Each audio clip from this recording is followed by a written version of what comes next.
Welcome to the Avro Heritage Museum podcast, supported by Museum Development North and Arts Council England.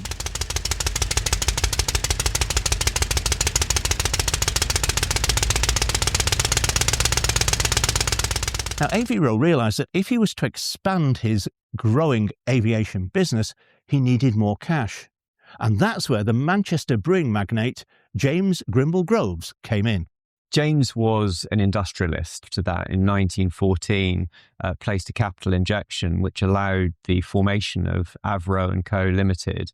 Hello. You may have recognised the voice of Dave Guest in that news clip, one of BBC North West's senior reporters, but you are indeed listening to the Avro Heritage Museum podcast with me, Chris Pleszak. What the clip was picking up on was the crucial role played by Salford brewery Groves and Whitnall in helping turn Elliot Verdenro's fledgling and struggling foray into the aviation market into the properly established and much more secure enterprise, Avro and Company Limited. And as we heard, the chair of Groves and Whitnall Brewery also became the chair of the new Avro Company. So for Avro, it was the brewery that reached the parts that others didn't. Indeed, it turned out probably to be the best brewery in the world. And I'm indebted to my colleague Jim Clancy for that line. We just have to hope that enough people are old enough to get the joke. But the clip leads us very nicely into object number 3 in our occasional series, A History of Avro in 20 Objects, where we look at an artefact or an exhibit that embodies a particular moment in the Avro story. We're going to hear how that brewery made a vital difference to the success of Avro in its earliest years. We'll learn about the model that Avro adopted for aircraft production that would persist right through to the closure of Woodford 7 decades later. And we're going to hear about the Groves family's wider importance and influence right up to the present day. I met up with historian, author and blogger Frank Pleszak at the Avro Heritage Museum to look at the relevant display, and I started off by asking him to describe our third object in this historical series. Okay, so what we're actually looking at is quite a large stoneware ceramic beer flask. It's probably about 2 foot high. It's sort of a creamy colour with a brown top, and on it is the actual manufacturers of Groves and Whitnall Limited, Globeworks Salford. So it's a beer flask that we're looking at. Tell us a bit about the background before we establish what the important connection is with the Avro story. Well, Groves and Whitnall were a family of brewers, and they were based in Salford. I believe that towards the end of the 19th century, Groves and Whitnall was considered to be Manchester's favourite brewery. Well, the Groves family were also well known and highly respected local philanthropists. And in 1903, they had actually opened up Salford's Lad Club, which is sort of world famous to this day, with the aim of providing positive alternatives to teenage street gangs that were around at the time. It offered things like sports, art, cultural and educational activities, and was one of only a small number of clubs to include a work bureau to find employment for boys aged 13 and upwards. Okay, so that was Groves and Whitnall and the local philanthropy, but they did have a link with aviation, and that link actually predates the Avro involvement. There's also a link with the Verdenro family prior to any aviation. Elliot Verdenro's mother, Sophia Verden, had actually opened up an orphanage in Patricroft, which was a pioneering day nursery. And in 1889, so just a couple of years after Elliot was born, the Groves family each donated 10 shillings and sixpence to Sophia's orphanage rather than having sweets or desserts during Lent. So there was a connection with Avro before the story that we're going to tell you about in a minute. So, before you explain that connection, it might be useful to have a little bit of background about the period that we're talking about, which is sort of 1910, 1911, isn't it? Okay. Just explain to us now, where was Avro up to then? He'd founded the company in 1910. Tell us a bit about where he was operating from and how that worked. Okay, so Elliot Verdon Rowe, though he was born in Manchester, he'd actually moved to London with his family when he was very, very young. And then, I mean, the story of Elliot Verdon Rowe is well known. We know he went to sea and he ended up being an apprentice at the Lancashire and Yorkshire Railway Company before getting involved in the Merchant Navy. And all his early work on aviation actually took part down south, so it was all done around Brooklands and London, Lee Marshes and Wembley and places like that. But even whilst he was doing that, there was a burgeoning aviation industry, or an interest in aviation in the Manchester area. A club had formed. It was called the Manchester Aero Club. They actually leased a bit of land at Trafford Park Estate where they had an airfield, and they used to have various aviation-related exhibitions, and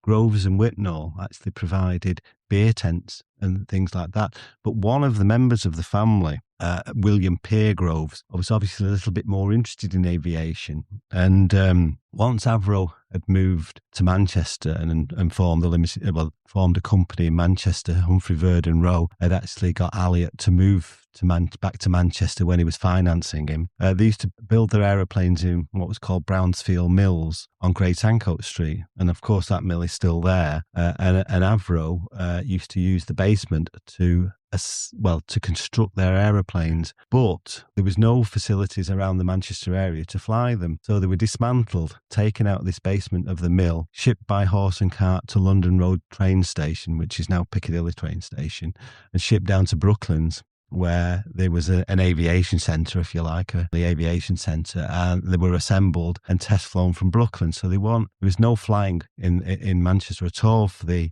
Avro's aeroplanes as they built them. And it seems that in 1912, in the December of 1912, Avro had been established for 2 years in Brownsfield Mills. William Groves had come on a visit with the Manchester Aero Club to the Avro factory and was very impressed by what he saw. I mean, obviously Humphrey Verdon Rowe had brought him over and shown him around. They were really, really impressed, so much so that he persuaded his father, James Grimble Groves, the chairman and a local MP, to invest in the company. And it was the first external investment in Avro, so it's so very, very significant in the name of Avro. And not only did he invest, he also put a good word into the Air Ministry at the time, the Ministry of Aircraft Production or whatever it was at the time. And I think it persuaded them to buy a lot more aeroplanes than they might have already done. But also, he was so impressed with the company that he actually took a personal interest in the company, and he was very well liked and respected by all the employees. And like I say, he actually informed the War Office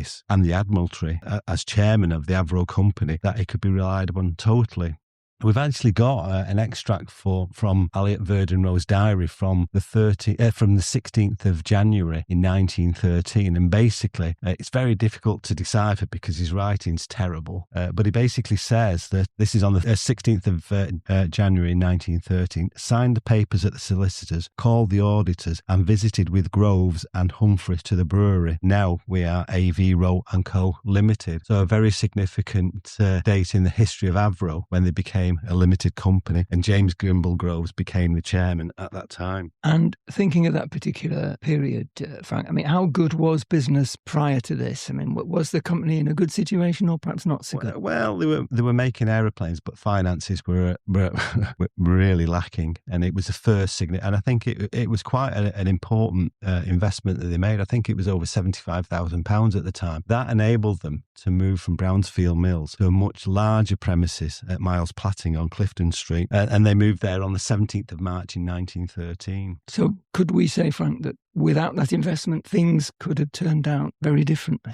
Well, it's quite possible. Without that investment, we wouldn't have had the Avro Lancaster, we wouldn't have had the Vulcan and things like that. So it is a possibility. Groves stayed involved in the Avro story until about 1916, when the shares were bought back by Humphrey Verdon Rowe. And what about the Grove family after that period of connection with Avro? They were still important, weren't they? Yeah, they were. They remained involved in aviation. One of James Grimble Groves' other sons was called Robert Marsland Groves. He'd actually joined the Royal Navy and risen through the ranks and joined the Royal Naval Air Services. And during World World War One, he became assistant director of the air department at the Admiralty, and he was also officer commanding of Number 1 Squadron Royal Naval Air Service before returning to the Admiralty as assistant secretary to the Air Board. He actually transferred to the newly formed RAF, and as an air commodore became the deputy chief of air staff and acting air officer commanding in the RAF's Middle East operations, and air officer commanding in the Egyptian group. Sadly, though, he was actually killed in May 1920 when he crashed after the aeroplane he was flying had an engine failure on takeoff, and he died in Egypt, unfortunately. So I have to say it wasn't an Avro aeroplane he died in, it was a Bristol fighter. But there was more. There was actually more than that, because a third brother, another of James Grimble Groves' son, was called Major Keith Grimble Groves. And though he was an army officer, he was actually awarded an OBE for services to the RAF, and perhaps it was the first army officer to receive such an accolade. He had a son called Sergeant Louis Groves, who was an RAF volunteer, and he flew with the Meteorological Air Observer Corps in Halifax bombers during the Second World War. It was number 517 Squadron, and sadly he lost his life when returning from a meteorological sortie in the September of 1945, so after the war in Europe had ended. In response to this, Major Keith Grimble Groves actually founded what was known as the Louis Groves Awards, which comprises of 4 awards annually for air safety and meteorology, and that continues to this very day. So it's quite significant. And as I say, since 1946, these Groves Awards have been going on.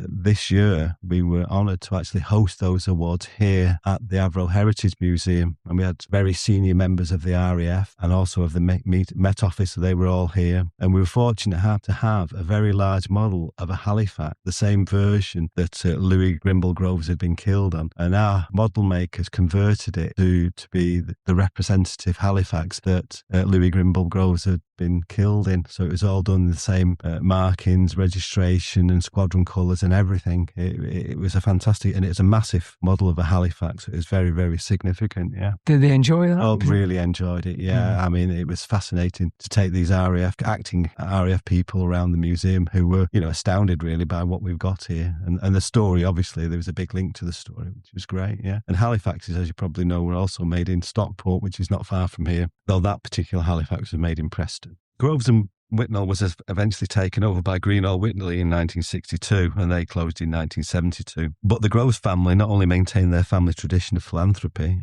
they still have strong links to aviation, I've just said, but they're still actively involved in the Salford Lads Club as well. And the current chairman of Salford Lads Club is Anthony Groves, and he's a good friend to the museum. He's visited several times. We invited him for the 100th anniversary of Woodford, and when we did a BBC event on Manchester Aviation, he came up for that as well and did a great talk on the Groves family. So it's great to have him now as a friend of the museum and also a personal friend. It's great. Yeah. Which is appropriate, isn't it? Because possibly without them, we might not be here. We might not be here. That's true. So to round off then, when people come to the museum, just a reminder where they see this object. So this beautiful beer flask is on display, and if you're in the museum and on your way out to see the Vulcan, just before you get to the external doors to Vulcan Park, there's a little display cabinet on the right, and that beautiful beer pot is displayed prominently under a bench in that display cabinet. And if you wanted to see what those very early days looked like, the basement of the mill on Great Ancoat Street, which, as you say, is still there, it's still got Avro on the chimney. Do we have a photograph of that? Yeah, opposite the beer flask on the opposite side of the corridor, there's a huge photograph of an Avro Type E being built in the basement of Brownsfield Mills. And perhaps the other thing to mention is that model of basically manufacturing in one place, moving to another, which you explained started off with having to transport the aircraft in bits on train all the way down to Brooklands. But that never stopped, did it, in terms of Avro and Avro Heritage companies? No, it didn't. That distributed manufacture continued right the way through. From Clifton Street, they still transported them down to Brooklands until Alexandra Park Airfield, which was called an air acceptance park, was constructed in about late 1917, and Avro used to take all their aeroplanes to there, and they did that until it closed in 1924, when of course Avro was forced to find an alternative flying ground, which they did. Hence, that was Woodford. Yeah. But that distributed manufacture and assembly continued right the way through. Even when they opened the massive sites up at Chadderton, all the aeroplanes were made in sections and transported to Woodford, where they were assembled and test flown. Lancasters, for example, were in 5 separate parts, and they were all located down to Woodford, where they were assembled and test flown. And I guess that probably helped in the war, would it, that you hadn't got the manufacture and the assembly all in one place, so in terms of making it a bit more secure. How important was it otherwise, though? Because when you've got aircraft like that, effectively they're in modules. Was that particularly useful, particularly in wartime, for example, when you've got to repair aircraft? Yeah, basically all the 5 separate units were self-contained. They were maintained separately. They could be manufactured by semi-skilled or low-skilled labour. So there's a lot of women involved in the construction of these sections. Each of those sections then was transported down and could be replaced individually. So very easy to repair airplanes. You took out a section and just replaced it. All the connectors and fittings were exactly the same, and it made it so much easier to not only to manufacture them and assemble them, but also to repair them once they were severely damaged. That continued right the way through for Vulcans. There's a great picture of a Vulcan going through a bridge at High Lane. Yeah, it is High Lane, isn't it? It's near the Rising Sun, I think, isn't it? Yeah. I'm intrigued by that, though. So when they're, let's say, a Lancaster, when they arrived here, in terms of the individual section, everything was complete inside. What else did they have to do here? Or was it literally putting them together? It was bolted together, assembly, right. And they were taken over to the flight sheds where they were tested. And then from there onward, delivered to the squadrons, which was probably done by ATA pilots, possibly ladies, flying Lancasters on their own. Which is why they were able to assemble so many so quickly, because they hit some records, didn't they, in terms of how many aircraft? They did. It was incredible numbers that they turned them out,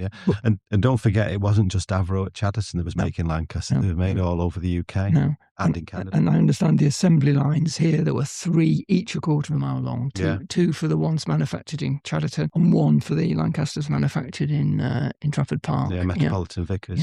So it was a lot of aircraft to put together. Right. Jim? Going back to the beer flask, it's placed in a cabinet underneath a set of tools that were used way back in the Brownsfield mill days. Is there any evidence that flask was used by Avro staff? I can imagine it would have been.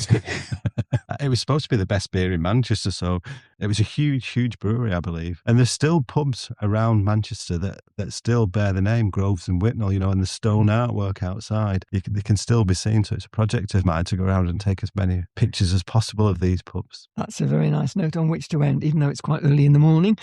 Frank, once again, for taking us through object number 3 in the history of Avro. We look forward, maybe in a few months' time, to object number 4. But in the meantime, thank you ever so much. Thank you. Thank you.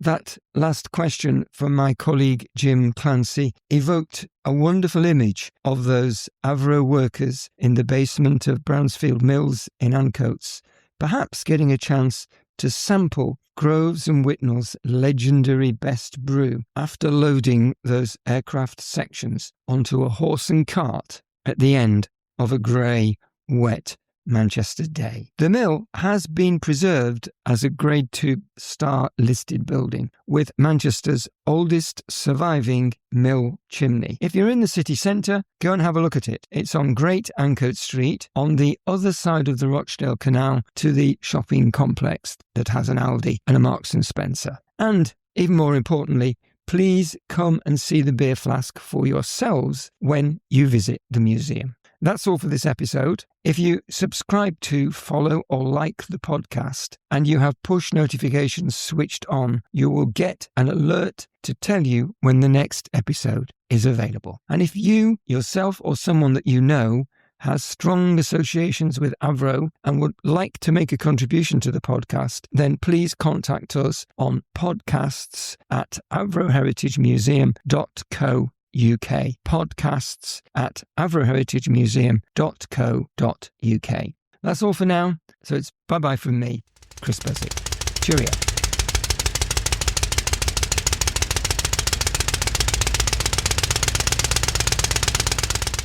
Make sure you follow us in your podcast app to ensure that you don't miss out on future episodes.